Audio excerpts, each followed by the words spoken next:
yadva jataihi sarvaihi pranibhihi nyayamanaya. Second meaning. In the first, he, Agni, knows everything that is born in this world. Whatever is created, whatever exists, he knows. He is Sarvajna Sarvashakta. In the second case, all the animals, living beings that are born, by them he is known. Suppose a fire comes up out of the arani. As soon as the fire comes up, all the living beings know it. They notice it. They know that it is fire. They make use of it. Hence, the second meaning is also possible. Jataihi sarvaihi pranibhihi nyayamanaya. One who is known by all the living beings who are born in this world. In the third case, Veda or Vedas is interpreted as dhana, wealth. Jata dhanaya, jata prajnaya va agnaye. So he is full of dhana or prajna, he is full of wealth. The entire wealth in the whole created universe belongs to him. Whole knowledge belongs to him. So he is Jata Vedas means as soon as he is born, he is able to know everything, or whatever exists in this world belongs to him. That means Sarvajna Sarvashakta Paramatman. In fact, Jata Vedas is also one of the names used for the Supreme Lord. Then who is Agni? Agram Nayati iti Agnihi. It is Agni that comes first in all the ritualistic processes. It is Agni that takes the Yajamana who is performing the sacrifice to the final goal, which he wants to attain through the Agni Karya, the rituals performed in and through the consecrated fire. Sanskrit is a beautiful language, and the general theory is every word is derived from a root verb called dhatu. Shabda Nishpatti Shastra, etymology. Agni, agre nayati iti agnihi. Jata Vedas, jatanam sarvesham veditre. So they take the word itself, take the root verb, from that they derive the final meaning. Tirtham, tiryate anena iti tirtham. Like that the words are derived, and commentators generally depend upon this type of etymological interpretation, and therefore they are able to give different meanings to the same word. This Agni, who is called as Jata Vedas, he is Sarvajna, he knows everything that exists in this world, and he is also the wealth. Now, how can we call Agni as our wealth? Because Agni is the means to all the wealth we can have in this world. There is Agni, and there are mantras. We pour oblations into the fire with the appropriate mantras, with particular desires expressed in the Sankalpa mantras, then we get what we want. So he can give us whatever we want, he can give us knowledge, and he can give us wealth, he can give us whatever we would like to have in this life, in this world. This Agni has three aspects according to the commentators. There is Prithvi, this world here, earth, and there is Dyuloka or Swargoloka, the heaven. And in between there is the space, which is called as Antariksha or Madhyaloka. So the same Agni, who has spread himself in all the three worlds, is known by three different names, three different aspects. Here he is called as Agni in the Prithvi, and there in Dyuloka he is called as Vaishvanara, one who exists in all the living beings, who pervades the whole universe. And in between he is called as Jata Vedas. So Agni, Jatavedas and Vaishvanara are three aspects of one and the same power. The fire element or fire power, and Agni appears to us through the physical fire, and Jatavedas and Vaishvanara are the divine aspects. We have a number of Upanishads where the word Jatavedas has been used quite a good number of times. And there, the Agni in the sacrificial fire, though addressed as Jatavedas, it also means Parabrahman. Parabrahman existing and appearing to us in and through this fire. Vishwarupam Harinam Jatavedasam Parayanam Jyotirekam Tapantam Brahmavidaha Vijnatavantaha. The Prashnopanishad. The very first section this comes. So Jatavedas, Agni is called as Jatavedas. He is Vishwarupa, all pervading. He is full of brilliant rays, and he is the final support of the whole created universe. He is one and only light who is shining, following whom every other light shines in this world, and so on. And this Jatavedas, this Agni, this Brahman, the Brahmajnanis have known through their tapas. So there you see, the word is used not only for the Agni or the fire that is burning in front of them as a sacrificial fire, but also identified with the Supreme Lord. Aranyo nihido Jataveda garbhaiva subhruto garbhinibhi Divediva idyo jagruvadbhir manushebhi agni. That is the Kathopanishad. There Agni is, which is hidden in the aranis, the two wooden pieces, is being praised. Now this is the Jatavedas or the Agni who is there in front of us, manifesting through the ritualistic fire. Now we are interested in satiating him, in satisfying him. This is from the standpoint of the rishis who are performing the sacrifices. So at the time of performing the sacrifices, this mantra is being uttered. Agni, who is Jatavedas, we want to make him satisfied, and for his sake we are extracting the soma juice. Somam sunavama. Now what is this soma, somarasa and somalata? The word soma and somarasa and somalata comes any number of times in the Rig Veda. But in the later literature it has practically disappeared, and sometimes substitutes for somarasa have also been indicated. So this has become a big subject, a very difficult subject for scholars for research. Over the last 100 years, 200 years, scholars are battling with one another, battling with the text to find out what exactly this somarasa means. It's quite likely that a particular type of plant existed during those days, and they used to consider that plant as very sacred. They used to crush that plant in a systematic way with appropriate mantras.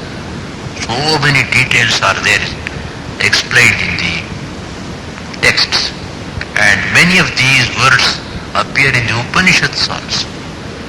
Brihadaranyaka, Chandogya for instance. So if you have absolutely no knowledge, no background of the sacrificial system, we will never be able to understand the Upanishads. There we get tremendous help from commentators like Bhagavan Shankara. So there it is clearly described. The Upanishads are an outcome or the logical conclusion of the Vedic religion. So whatever is there in the earlier part of the Vedas, it is continued. In the earlier part it is ritualistic religion. In the later part it becomes symbolic and upasana, meditation on the philosophical aspect. We should remember this while studying the Vedas and the Upanishads. So they say that originally there was probably a particular type of creeper, lata, which was called as soma, and they had certain signs by which they could recognize it, and they would bring it and then crush it, prepare the juice, and then filter it and then offer it into the fire with appropriate mantras. And the sacrificial system is very elaborate. So to bring the soma, lata or the creeper, particular mantras are used. There are so many rules and regulations and restrictions.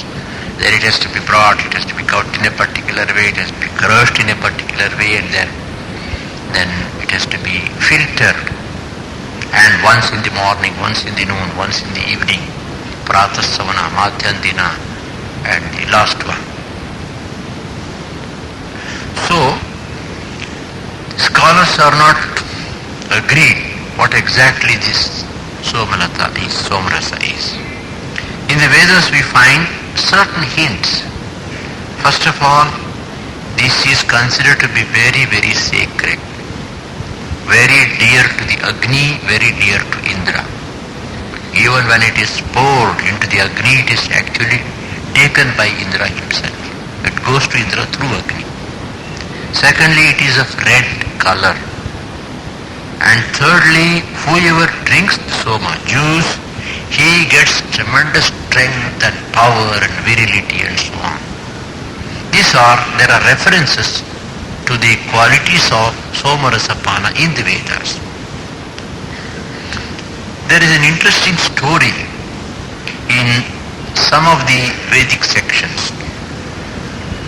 Somarasa, somalata or somarasa, originally did not exist here on the face of this earth. It existed in the Devaloka. And it existed in the highest Devaloka. And ordinary gods like Indra and others, even they had no access to it. No, they had an emergency meeting. We must do something to bring it down. Now what shall we do? Alright, let us send Suparna, Garutman, Garuda, who was also called as Gayatri meter or Garuda or Garutman.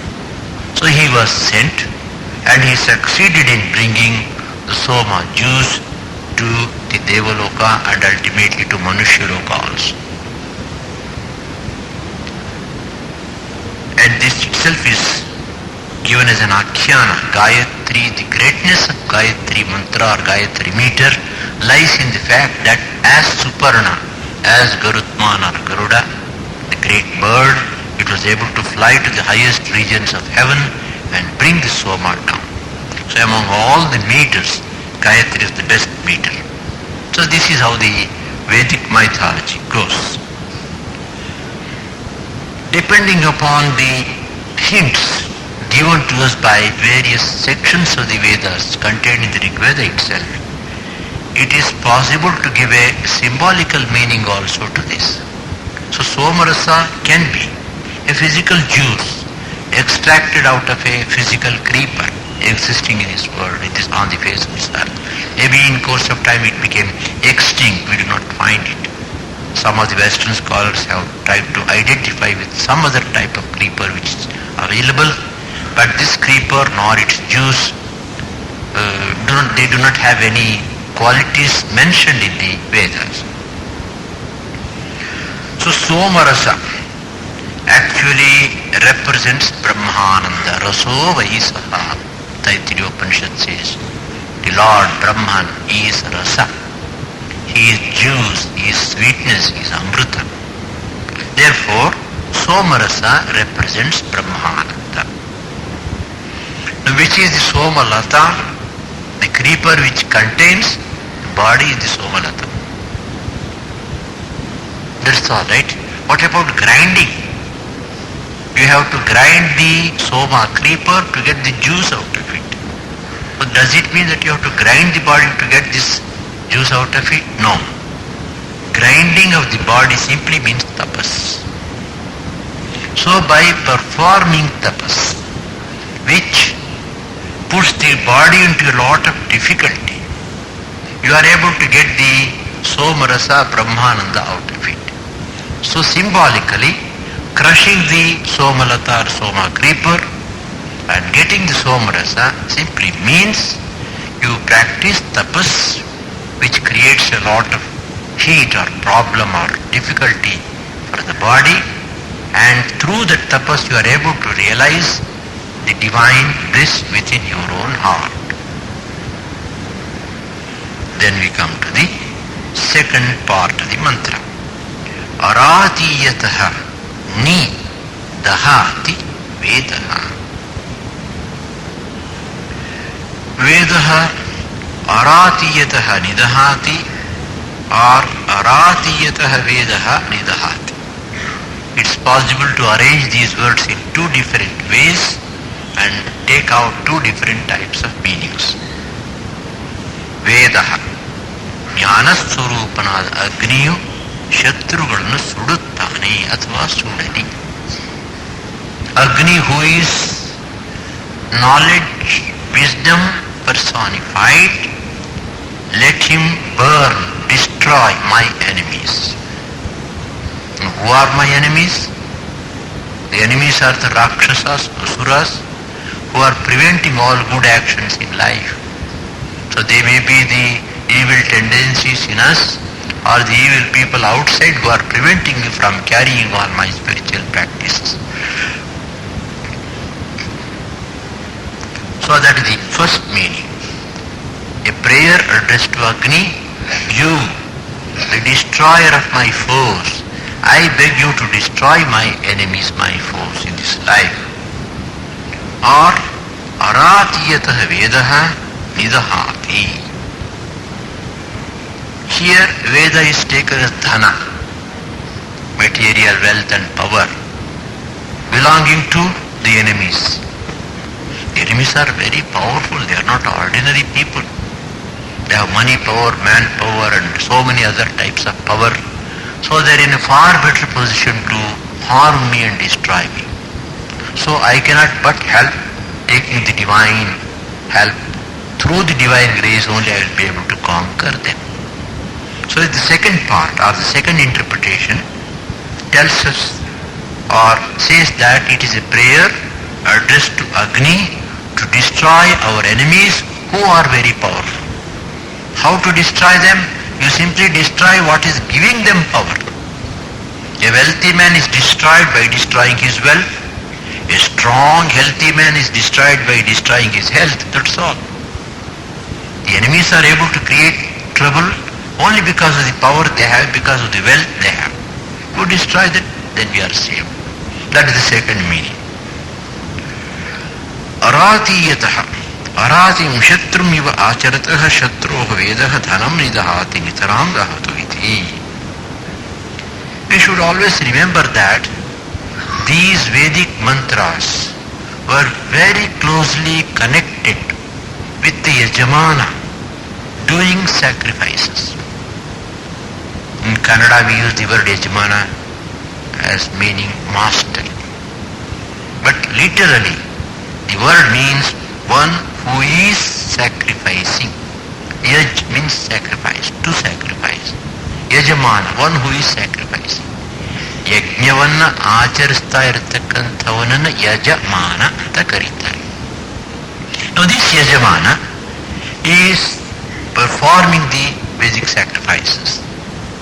Now in this process he finds that there are asuras who are preventing him from fulfilling his sacred religious duties, and they are even trying to harm him in the process.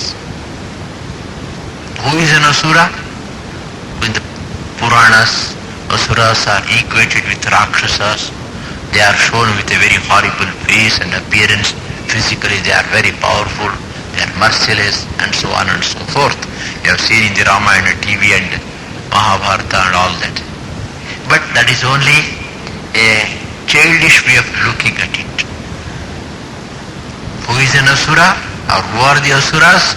Sveshu asushu ramanat asuraha asuraha.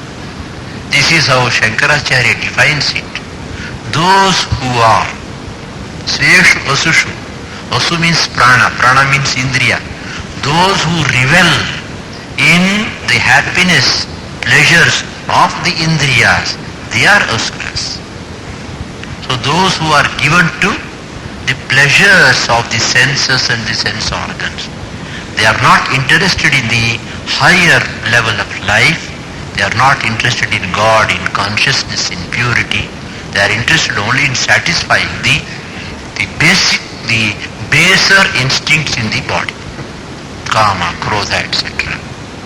So asuras, the word asura represents a type of human beings, an archetype, which is interested only in sensual pleasures, not in spiritual things.